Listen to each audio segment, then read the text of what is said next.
Media के सभी साथियों का आज की इस प्रेस वार्ता में बहुत बहुत स्वागत है। नायब सिंह जी ने झूठ बोलने में पीएचडी कर ली है और एक नई नीति हरियाणा के अंदर लेके आए हैं, आगे दौड़ पीछे छोड़। ये नई नीति है जिसके ऊपर हरियाणा आज के दिन चल रहा है। दो महत्वपूर्ण मुद्दों पर बात करने के लिए आज हम लोग यहाँ पर इकट्ठा हुए हैं और दोनों ही बहुत महत्वपूर्ण मुद्दे हैं। दोनों ही नायब सिंह जी के झूठ की पीएचडी और उनकी आगे दौड़ पीछे छोड़ की नीति को पूरी तरह से स्पष्ट करते हैं। पहला मुद्दा, हरियाणा को कहा जाता है कि ये खेलों का प्रदेश है और आपने पिछले दिनों में ये देखा कि जिस प्रदेश के खिलाड़ी अपना पसीना बहाकर अपनी मेहनत से उनके माता पिता के पाई पाई जोड़ के जो कमाई की गई उसको खर्च करके ओलंपिक में और इंटरनेशनल खेलों में मेडल लेके आते हैं, वो खिलाड़ी हरियाणा के अंदर जर्जर मैदानों में किस तरीके से पोल गिरने से मारे गए। वो क्या कम था नायब सिंह जी कि हरियाणा के खिलाड़ी आपकी जर्जर खेल व्यवस्था के शिकार होकर मर रहे हैं, जो अब आपने हरियाणा के 37,000 खिलाड़ियों की डाइट का पैसा रोक दिया। मतलब पहले नायब सिंह जी के खराब खेल व्यवस्था के नीचे दब के खिलाड़ी मर रहे थे, अब नायब सिंह जी ने उनको भूखा मारने की नीति अपना ली कि इनको हम भूखा मारेंगे, मेडल तो बहुत दूर की बात है, मेडल कब लेके आएंगे। मैं ऐसा इसलिए कह रहा हूं कि हरियाणा सरकार जो पहले से काफी पहले से खेल नर्सरी चलाती है, जिसका पर्पस ये है कि नीचे के लेवल पे जो प्लेयर्स हैं वो खेल करके अच्छी डाइट लेके अच्छी ट्रेनिंग लेकर के वो इंटरनेशनल और नेशनल खेलों के अंदर कंपीट कर सकें। पिछले 10 महीने से हरियाणा की करीब करीब 1,500 खेल नर्सरियों में प्रैक्टिस कर रहे 37,000 खिलाड़ियों को पिछले 10 महीने से डाइट का पैसा नहीं मिला है। इन खेल नर्सरियों के अंदर जो कोच ट्रेनिंग देते हैं, पिछले 10 महीने से उनको उनकी तनख्वाह, उनका पैसा नहीं मिला है। तो आप मुझे बताइए कि ये खिलाड़ी अपनी डाइट का इंतजाम करें या खेल की तैयारी करें। और उसके बाद सिर्फ इतना नहीं, 10 महीने से ये पैसा तो इन खिलाड़ियों को मिला ही नहीं है। अब नायब सिंह जी कह रहे हैं कि फरवरी और मार्च में ये खेल नर्सरियां बंद रहेंगी। आपने कभी सुना है कि कोई खिलाड़ी 2 महीने की छुट्टियां काट के इंटरनेशनल मेडल की तैयारी कर रहा हो? क्या ये सोच सकते हैं कि कोई खिलाड़ी जो रोज सुबह उठ के, अर्ली मॉर्निंग उठ के, दिन के घंटों प्रयास करके अपने आप को खेल के लिए तैयार करता है, उसको सरकार ये कह रही है भाई 2 महीने छुट्टी ले लो, हम बजट नहीं देंगे। फरवरी और मार्च 2 महीने के लिए सारी खेल नर्सरियां हरियाणा प्रदेश की बंद रहेंगी। ये 37,000 खिलाड़ी प्रैक्टिस नहीं कर पाएंगे, कोचेस को तनख्वाह नहीं मिलेगी, 2 महीने का डाइट का पैसा वैसे तो मिल ही नहीं रहा पिछले 10 महीने से, लेकिन 2 महीने का रिकॉर्ड में भी नहीं चढ़ेगा, कागजों पे भी नहीं मिलेगा। तो ऐसा प्रदेश हरियाणा के अंदर नायब सिंह जी इस वक्त बना रहे हैं। लगातार खिलाड़ियों को निरुत्साहित करना, उनको खेल से दूर ले जाना, और जब खिलाड़ी खेल से दूर जाते हैं, युवा खेल से दूर जाते हैं, तो फिर नशा पूरे प्रदेश को कैप्चर कर लेता है। ये हमने पिछली सरकारों में पंजाब के अंदर देखा, अब वहां से निकालने का प्रयास कर रहे हैं। तो हरियाणा की नायब सिंह सरकार हरियाणा के युवाओं को खेलों से दूर करके नशे के चंगुल में धकेल रही है। और इस पे नायब सिंह जी ये कह रहे हैं कि हम नई खेल नर्सरी खोलेंगे। इसलिए मैंने कहा आगे दौड़ पीछे छोड़। जो खेल नर्सरी पहले खुली हुई हैं उनके युवाओं को डाइट नहीं मिल रही और नई खेल नर्सरी खोलने का दावा कर रहे हैं। दूसरी बात, नायब सिंह जी ने कल ही एक प्रेस स्टेटमेंट में कहा, कहते किसी की पेंशन नहीं कटी। हरियाणा के अंदर 75,000 से ज्यादा लोगों की पेंशन काट दी गई है। 75,000 से ज्यादा लोगों की पेंशन। और नायब सिंह जी ऑन रिकॉर्ड कह रहे हैं कि किसी की पेंशन नहीं कटी। तो ऐसे व्यक्ति को क्या कहेंगे? छोटी मोटी डिग्री से तो इतना बड़ा झूठ बोला नहीं जा सकता। इसका मतलब नायब सिंह जी ने झूठ बोलने में पीएचडी की डिग्री हासिल कर ली है, और क्या कह के ये पेंशन काटी जा रही है? किसी को ये कहा जा रहा है कि किसान के फसल का पैसा उसके अकाउंट में आया तो उसको ये कह दिया गया, अरे तुम तो बहुत कमाते हो। मतलब किसी किसान का अगर 2 लाख रुपया 3 लाख रुपया अगर उसके अकाउंट में आ गया फसल का, तो उसको कहा जा रहा है कि 3 लाख रुपए कमाई है तुम्हारी, तो तुम्हें पेंशन नहीं देंगे, उसकी पेंशन काट दी। अरे किसान की कमाई पे तो इनकम टैक्स भी नहीं लगता, और इसलिए नहीं लगता किसान की कमाई पे इनकम टैक्स क्योंकि कमाई होती नहीं। सिर्फ उसकी रोजी रोटी चलने जितना पैसा अगर वो कमा ले तो बहुत बड़ी बात है। किसान का खर्चा इतना होता है, और नायब सिंह जी का गणित ये कहता है कि किसान का खर्चा वर्चा मत देखो, जो भी फसल बेच के पैसा आया सारी किसान की कमाई है, उसको कमाई दिखा के पेंशन किसानों की काट दी गई। किसी परिवार में परिवार पहचान पत्र में पूरे परिवार की आय जोड़ के उसको 3 लाख से ऊपर दिखा दिया और एक बुजुर्ग की पेंशन काट दी। भाई बुजुर्ग की पेंशन का परिवार की आय से क्या लेना देना? बुजुर्ग की पेंशन परिवार पे डिपेंडेंसी खत्म करके उसको स्वाभिमान के साथ अपने जीवन के अंतिम वर्षों को जीने की एक मौका देने के लिए वो बुजुर्ग पेंशन शुरू की गई थी। नायब सिंह जी कह रहे हैं तुम्हारा तो परिवार बहुत कमाता है, तुम्हारी पेंशन नहीं देंगे। ऐसी नायब सिंह जी ने पेंशन काट दी। फिर किसी का नाम मिसमैच, किसी का सरनेम मिसमैच, किसी की उम्र मिसमैच। अरे भाई गलती तुम्हारे अधिकारियों की, रिकॉर्ड तुम्हारे खराब, और पेंशन लोगों की रोक ली। पूरे हरियाणा के अंदर इस वक्त जिस दफ्तर में आप जाके देखो सैकड़ों लोगों की लाइनें लगी हुई हैं, कहीं बुजुर्ग खड़े हैं, कहीं महिलाएं खड़ी हैं। सब लोग ये कह रहे हैं कि हमारी पेंशन कट गई। क्यों कटी कारण नहीं समझ में आ रहा। कहीं जाते हैं तो बताते हैं जी आपके बैंक अकाउंट में पैसे आ गए फसल के, कहीं जाते हैं कहते हैं आपका सरनेम नहीं मैच कर रहा, कहीं जाते हैं तो कह रहे हैं आपकी उम्र नहीं मैच कर रही। तो ये रिकॉर्ड की गलतियां नायब सिंह जी की सरकार करे और भुगते हरियाणा की जनता। इसलिए मैंने ये कहा कि ऑन रिकॉर्ड झूठ बोलने में नायब सिंह जी पीएचडी कर चुके, माहिर हो गए हैं। ये 2 ऐसे विषय हैं जिनसे इस वक्त पूरे हरियाणा के अंदर लोगों में बेहद नाराजगी है। नायब सिंह जी की सरकार से वो जवाब मांग रहे हैं, लेकिन नायब सिंह जी कह रहे हैं कि भाई आई एम तो चिल, मैं तो हंसूंगा, इधर उधर घूमूंगा, मैं किसी बात का कोई जवाब नहीं दूंगा। तो इसलिए हम ये पोस्टर आज जारी कर रहे हैं। ये नायब सिंह जी चिल सीएम है, आई एम चिल। 75,000 लोगों की पेंशन कट जाए, नायब सिंह जी चिल। 37,000 खिलाड़ियों को डाइट का पैसा न मिले, नायब सिंह जी चिल। उनको अपने हंसी ठट्ठों से फुर्सत नहीं है। पूरी तरह से हरियाणा को बर्बादी की कगार तक नायब सिंह जी ले आए हैं। इसलिए मेरा उनसे अनुरोध है कि इससे पहले कि लोग सड़कों पर उतरें, उनके पुतले जलाने लगे।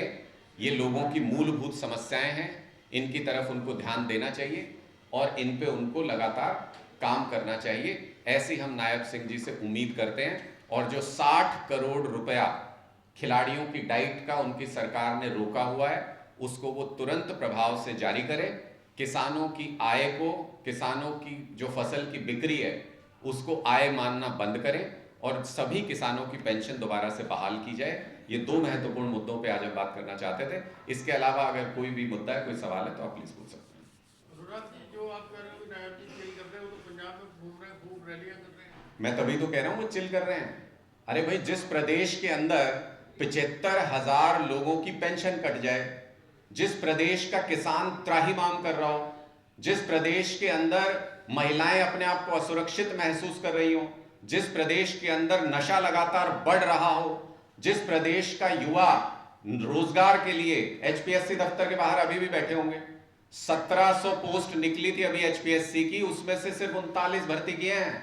बाकी पोस्ट कहां लेके जाएंगे? दूसरे लोक में लेके जाएंगे क्या अपने साथ? कहां लेके जाएंगे? हरियाणा के युवाओं को नौकरी क्यों नहीं देते? जब ये सारी समस्याएं किसी प्रदेश में हो और उसका मुख्यमंत्री इधर उधर घूम रहा हो या मस्खरे अंदाज में लोगों के सवालों के जवाब दे रहा हो, तो उसको क्या कहेंगे? उसका तो मतलब यही हुआ ना कि जाए भाड़ में सब कुछ, आई एम चिल। इसीलिए हमने ये कहा। लेकिन कानून व्यवस्था तो पंजाब में भी देख रहे हैं, आम आदमी पार्टी के इतने बड़े नेता की गोली मार दी। देखिए पूरे देश में अगर आप कंपैरिजन करें, पंजाब लॉ एंड ऑर्डर के मामले में पूरे देश में दूसरे नंबर पे आता है और हरियाणा असुरक्षा के नाम पे, नागरिक सुरक्षा के नाम पे पूरे देश के अंदर आखिरी पायदान पे आता है। ये एनसीआरबी का डेटा ऑन रिकॉर्ड है। इसलिए मैं ये कहूंगा कि कोई कंपैरिजन करना कहीं दूर दूर तक भी वाजिब नहीं है। हरियाणा के अंदर कानून व्यवस्था की स्थिति बहुत खराब है। दिन दहाड़े गोलीबारी, हत्या, दिन दहाड़े वहां पर फिरौती मांगना, ये बहुत आम बात हो गई और महिलाओं के खिलाफ अपराध लगातार बढ़ रहे हैं। तो मुझे लगता है कि दूसरे पर पत्थर फेंकने का अधिकार उसको कतई नहीं जिसके खुद के घर शीशे के हों।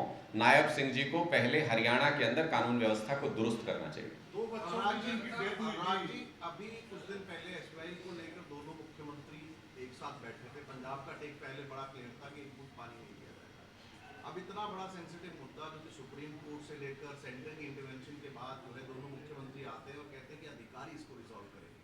क्या समझते हैं?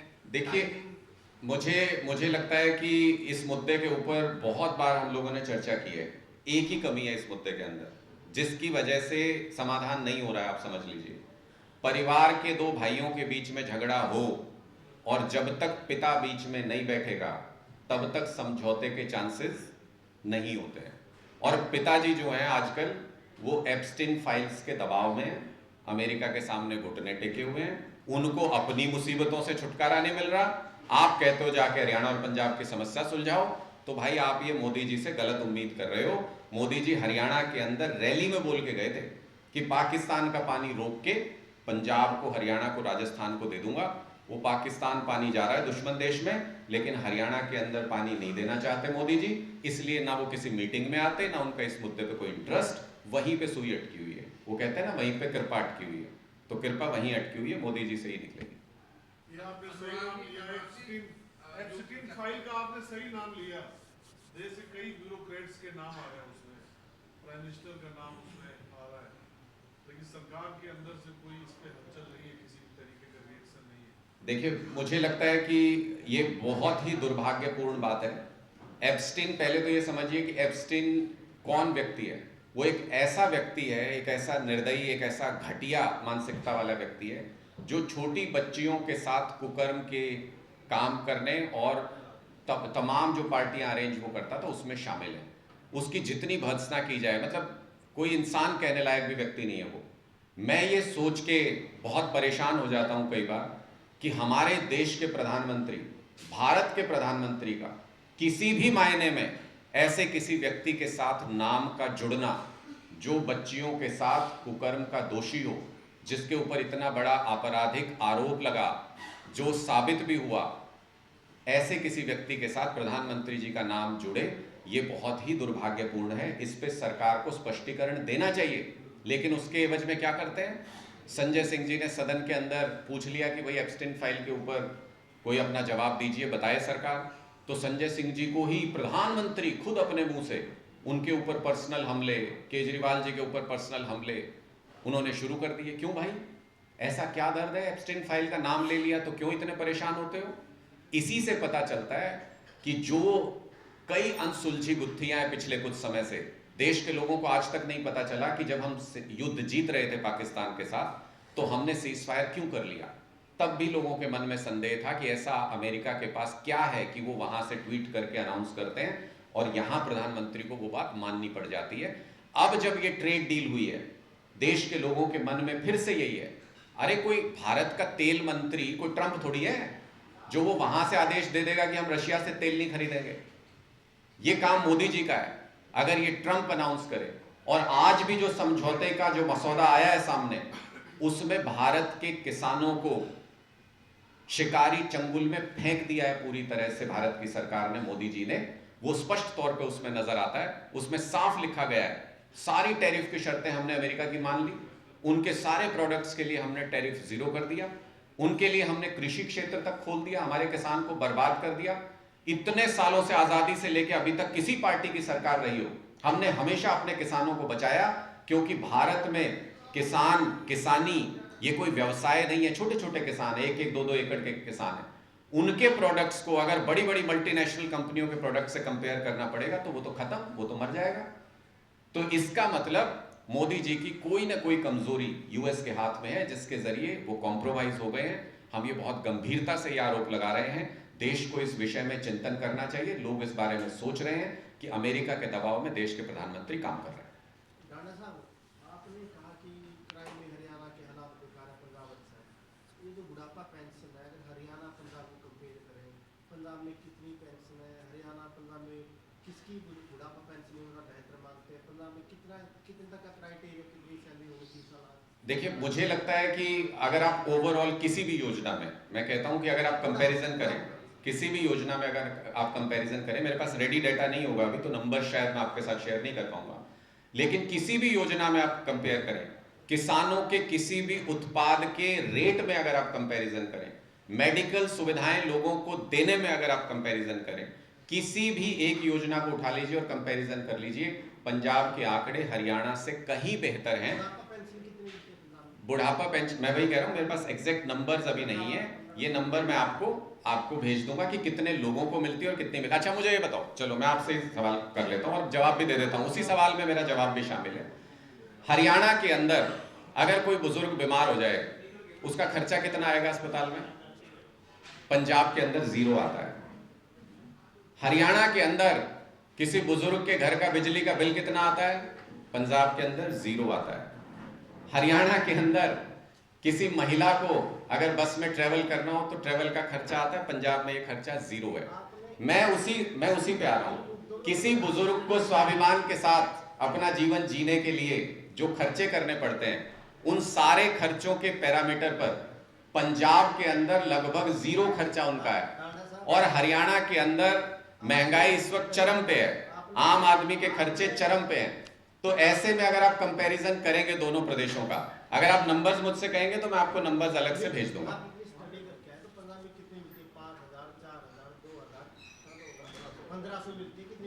मुझे लगता है कि किसी भी कंपैरिजन को आप इससे कैसे जस्टिफाई करोगे कि हरियाणा के अंदर 75,000 लोगों की पेंशन कट जाए? मतलब मैं ये पूछ रहा हूं कि भाई एक मुद्दे के ऊपर हम ये, अच्छा आप इसके बाद 1 to 1 कर लीजिएगा, फिर मैं आपको सारे सवालों के जवाब दूंगा। आम आदमी पार्टी ने हरियाणा के बारे में सोचा क्या है?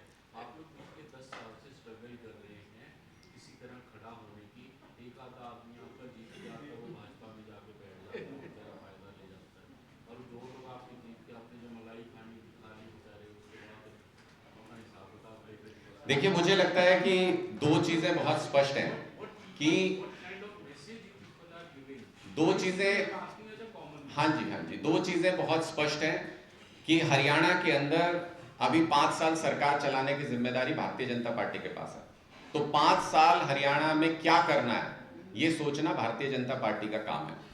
अभी हरियाणा के लोगों ने 5 साल के लिए विपक्ष का मैंडेट कांग्रेस पार्टी को दिया है। तो हरियाणा में सरकार जब काम न करे तो वो मुद्दे उठाने की जिम्मेदारी कांग्रेस पार्टी की है। आज मैं आपके बीच में बैठ के 2 महत्वपूर्ण मुद्दों के ऊपर बात कर रहा हूं। कांग्रेस पार्टी सारे लोगों के कंसर्न के जो मुद्दे हैं उन पे साइलेंट बैठी रहती है। यहीं से वो स्पेस निकलता है जो आपने मुझसे सवाल पूछा कि आम आदमी पार्टी की क्या योजना है। हरियाणा के लोग तीसरी ताकत की तरफ देख रहे हैं, हरियाणा के लोग थर्ड ऑप्शन तलाश रहे हैं। हमारा काम ग्राउंड के ऊपर काम करके उस थर्ड ऑप्शन को बनना है कि हम वो थर्ड ऑप्शन बने, लोगों के सामने वो एक मैसेज रखें कि अगर आप कांग्रेस और बीजेपी दोनों से परेशान हैं तो आपके पास तीसरा ऑप्शन भी मौजूद है। हम वो ऑप्शन बनने की संघर्ष कर रहे हैं, हम वो लड़ाई लड़ रहे हैं और ग्राउंड पे करते रहेंगे। जो 75,000 पेंशन आप कह रहे हो सस्पेंड कर दी, बंद कर दी, इसको थोड़ा एलैबोरेट करोगे, कब से देखा है, कब बंद की? देखिए, पिछले 6 महीनों के दौरान मैं अलग अलग डिस्ट्रिक्ट के भी नंबर्स मैं स्टडी कर रहा था पिछले 2-3 दिनों से, जो लोगों के कंप्लेंट्स भी आ रहे हैं, जो हमारे पास जो डेटा आया है, जो वहाँ के ऑफिसेज के अंदर जो कंप्लेंट्स गई हैं। पिछले 6 महीनों से ये प्रोसेस लगातार चल रहा है। किसी न किसी क्राइटेरिया के आधार पे लोगों की पेंशन काटी जा रही है लगातार, और वो नंबर एक्यूमुलेट होके आज के दिन 75,000 से ज्यादा हो चुका है। तो इस स्थिति में अगर उसमें करेक्शन इमीडिएटली नहीं किया जाएगा तो कोई बड़ी बात नहीं है कि ये नंबर आने वाले दिनों में और ज्यादा बढ़ेगा, और 1 लाख से ज्यादा लोगों की पेंशन मिसमैच के आधार पे, उनकी इनकम के आधार पे, परिवार की इनकम के आधार पे, ये सब बहाने बना के काटी जा रही है, जिसकी वजह से बहुत अनरेस्ट, और लोग जा रहे हैं डिस्ट्रिक्ट के ऑफिसेज में करेक्शन कराने के लिए जा रहे हैं, पर उनको कोई जवाब वहां से सरकार से मिलने का। मुझे लगता है कि सरकार ने एक तरीका ढूंढ लिया है कि हमको लोगों के ऊपर बजट वेस्ट नहीं करना है, हमको लोगों के ऊपर खर्च नहीं करना है। तो इसलिए जब आप देखेंगे कि महिलाओं के लिए योजना हरियाणा सरकार लागू करती है लेकिन आज तक भी किसी ने ऑन रिकॉर्ड अगर आपको ये बताया हो कि कितनी महिलाओं को महिला सम्मान निधि दी जा रही है, तो आप मुझे बताइए। तो ये सारे के सारे ये तरीके हैं, उनके इतने क्राइटेरिया रख दिए कि उसमें से छन छन के, मैं एक इंटरव्यू सुन रहा था नायब सिंह जी का, कह रहे थे कि हर महीने 2-3 हज़ार महिलाएं ऐड हो रही हैं उसमें। तो भाई इस स्पीड से तो फिर 300-400 साल लग जाएंगे हरियाणा की सभी महिलाओं को महिला सम्मान निधि मिलने में। ये सरकार के सोचे समझे तरीके हैं। जितनी भी सोशल स्कीम्स हैं जिनसे लोगों को राहत मिलती है, उन स्कीम्स के बजट को धीरे धीरे धीरे धीरे खत्म किया जा रहा है, कोई ना कोई क्राइटेरिया बना के उनको उससे बाहर किया जा रहा है। क्यों? क्योंकि हरियाणा का फाइनेंस इनसे संभल नहीं रहा है, हरियाणा के रेवेन्यूज इंक्रीज करने में ये लोग कामयाब नहीं हो रहे हैं।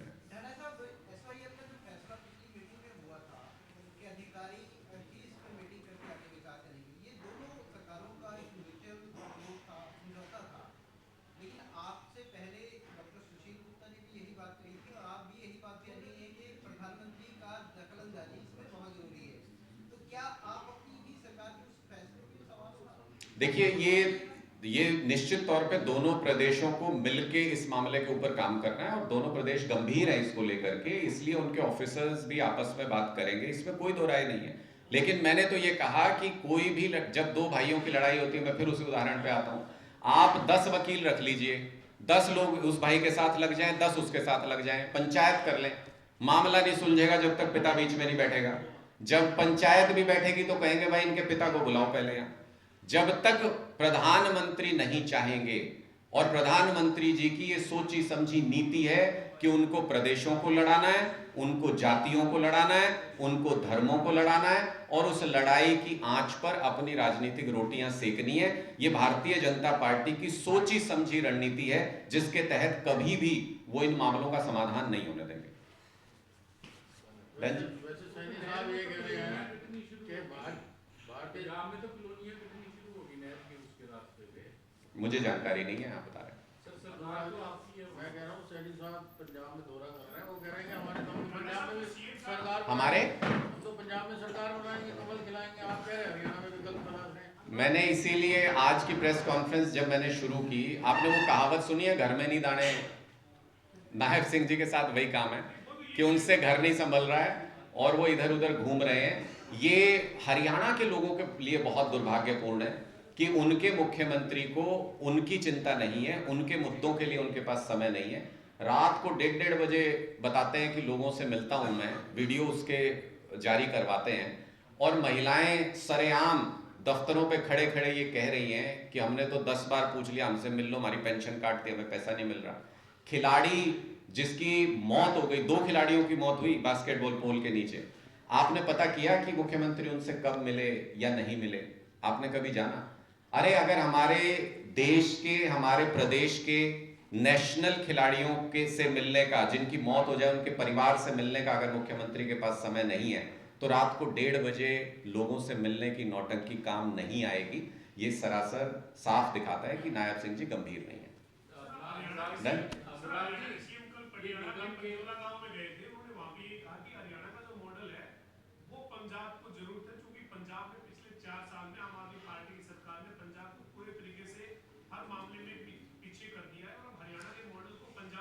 जैसे कौन सा मॉडल? जिसमें कि हरियाणा के अस्पतालों में 50% पद खाली पड़े हैं, वो वाला मॉडल? जिसमें हरियाणा के युवाओं के 1700 पद निकलते हैं और उसमें से 39 भर्ती होती हैं, वो वाला मॉडल? जिसमें ये माना जाता है कि हरियाणा का युवा सिर्फ C और D ग्रुप की नौकरी करने के लिए बना है, वो वाला मॉडल? जिसमें HPSC के चेयरपर्सन ये कहते हैं कि हरियाणा के युवाओं के अंदर कैलिबर नहीं है, वो वाला मॉडल? या जिसमें हरियाणा नागरिक सुरक्षा के मामले में अंतिम पायदान पर आता है, वो वाला मॉडल? या जहां पे आयुष्मान स्कीम बंद हो चुकी है हरियाणा में क्योंकि बकाया नहीं चुकाया प्राइवेट अस्पतालों का सरकार ने, वो वाला मॉडल? कौन से वाला मॉडल पंजाब में लागू करना चाहते हैं नायब सिंह जी? उनको जाके पंजाब में अपनी रैलियों में ये भी बताना चाहिए कि मैं अपने यहाँ 75,000 पेंशन काट के आया हूँ, मैं अपने यहाँ 37,000 खिलाड़ियों को खाने के लिए डाइट नहीं दे रहा हूँ, मेरे यहाँ पे बिजली मुफ्त नहीं मिलती है, मेरे यहाँ पे सेहत के 10 लाख रुपए का इंश्योरेंस नहीं मिलता है। जब वो जाके पंजाब के लोगों को ये बताएंगे तो पंजाब के लोग उनको ये कहेंगे, जा बाबा पहले अपना घर संभाल ले, बाद में बाहर आएगा। पार्लियामेंट के बाद जो इंसिडेंट हुआ उसे पंजाबी एमसी के इलेक्शन लड़ोगे क्या आप लोग?